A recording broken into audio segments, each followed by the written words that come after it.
New Mexico could have hundreds of millions of dollars more to spend as legislators get ready to put together next year's budget in the upcoming legislative session. Now the state is trying to figure out what to do with that money. News 13's Lizzie Mitri spoke with the governor. Jessica, if the projections are right, it could bring the budget over what it was about 5 years ago before cuts in spending.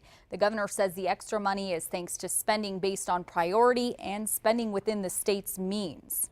Economists expect New Mexico will have $293 million more in its coffers this year.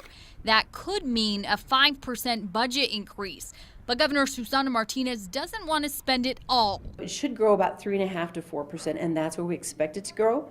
But we're also going to grow our reserves so that it's a healthy reserve for those emergencies. So what does the governor want to spend more money on? Schools are a top priority. She says she'll recommend more money go toward expanding her Reads to Lead program, which pairs struggling students with reading coaches. What this means is dollars are going to be very focused towards making sure that kids are reading from kindergarten to 3rd grade.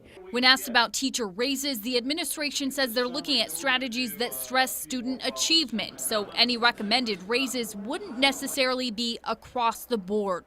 The governor also says the extra money can be used to help address the state's shortage of health care providers, helping aspiring nurse practitioners make it through school. We're doubling the number of students on scholarships so that we can pay their tuition if they go to rural areas and practice nursing in those rural areas. I also spoke with Democratic Senator Jerry Ortiz-Pino, who has a different idea for how the money should be spent.